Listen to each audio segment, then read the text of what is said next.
مایوس نہ ہو میرے اہل پاکستان، مایوس نہ ہو، تھوڑی سی انگڑائی لینے کی ضرورت ہے۔ خیانت میں لتھڑے ہوئے ہاتھوں کو امانت کا وضو کرانے کی دیر ہے، بے حیائی کی طرف اٹھے ہوئے قدموں کو حیائے عثمان کی طرح روکنے کی ضرورت ہے۔ جھوٹ اور کذب اور دجل کے ماحول میں صدیق اکبر کی صداقت کا ایک نظر کی ضرورت ہے۔ ظلم و ناانصافی کی اس دور میں عدل فاروقی کی طرف پلٹنے کی دیر ہے۔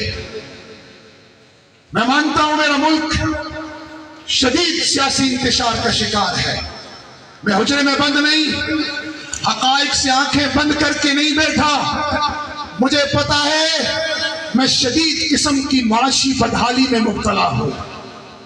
مجھے معلوم ہے اس وقت پوری امت تو ہدف ہے، لیکن عالم کفر کے دو اہداف خاص طور پر ہیں۔ ایک میرے ملک کے نظریاتی محافظ علماء اور ایک میرے ملک کی زمینی سرحدوں کی محافظ افواج۔ ایک وہ علماء جن کو یہ شرف حاصل ہے کہ العلماء ورثۃ الانبیاء، جو لا الہ الا اللہ محمد الرسول اللہ کے نظریے کے محافظ ہیں، اس وقت یہ شدید خطرے میں ہیں۔ دوسری طرف اس ملک کے سرزمین کے اس لا الہ الا اللہ محمد الرسول اللہ کے تحت حاصل کردہ سرزمین کے محافظ افواج پاکستان اس وقت لپیٹ میں ہیں۔ نظریاتی سردوں کا ڈاکو، زمینی سردوں کا ڈاکو اس وقت ان دونوں کو نشانہ بنا کر بیٹھا ہے۔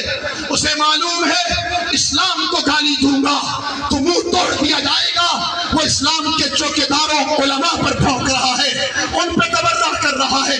اسے معلوم ہے میں لفظ پاکستان کے خلاف بولوں گا تو میرے دانت توڑ دیے جائیں گے، اس لیے وہ پاکستان کے محافظین کے خلاف بول رہا ہے۔ میں مانتا ہوں کمزوری ڈاکٹروں کے طبقے میں بھی ہے، میں مانتا ہوں کمزوری وکیلوں کے طبقے میں بھی ہے، میں مانتا ہوں کہ خامیاں طبقہ علماء میں بھی ہیں، میں مانتا ہوں کہ خامیاں سول بیوروکریسی میں بھی ہیں، میں مانتا ہوں کہ خامیاں افواج پاکستان میں بھی ہے، لیکن ان ساری خامیوں کے باوجود جس طرح مجھے حضرت عمر کے کرتے کا سوال کرنے کا حق ایک مومن صحابی کو تھا، تو ان خامیوں کو دور کرنے کا حق ہمیں حاصل ہے۔ کسی غیر کو، کسی منافق کو، کسی سازشی کو اجازت نہیں دیں گے کہ وہ زمینی یا نظریاتی سردوں کے محافظین پر انگلی اٹھائے اور تبرہ کرے اور بچ جائے۔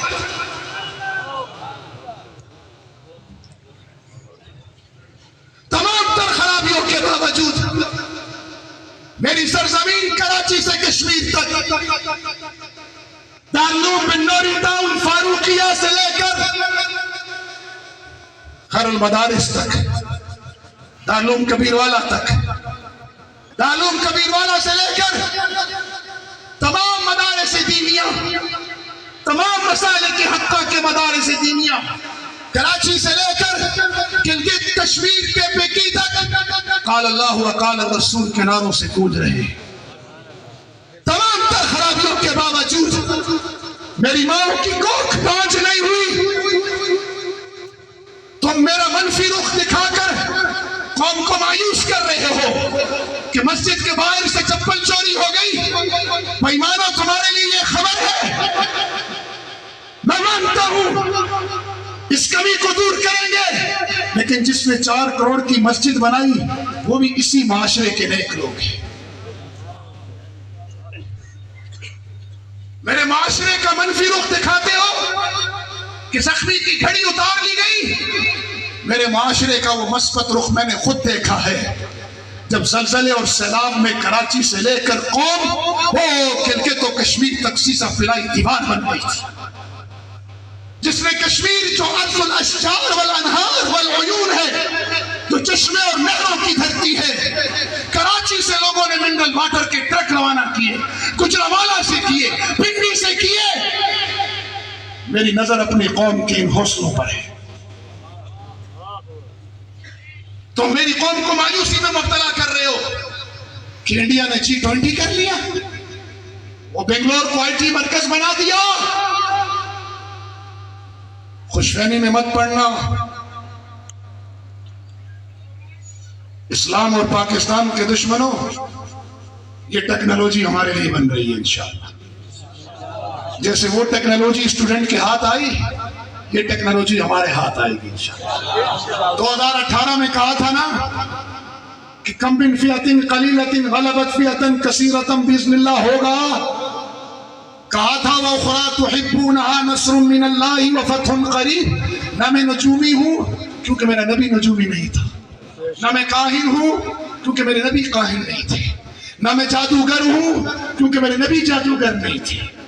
میرا نبی قرآن لے کر آیا تھا، میں اس قرآن کا داعی ہوں. میں اپنے قرآن کی تعلیمات کی روشنی میں اس وقت بھی کہا تھا، اپنے شہداء کے روح کے نور میں اس وقت بھی کہا تھا، آج پھر کہہ رہا ہوں. غزوہ خراسان ہو گیا، ٹیکنالوجی کس کے ہاتھ آئی؟ اسٹوڈنٹ کے. بولو آئی. ہم پہ لطیفے بنانے والوں کو خود لطیفہ بن گئے، ہمیں تماشا بنانے والے خود تماشا بن گئے. کہو اللہ اکبر. اللہ اکبر. اللہ اکبر.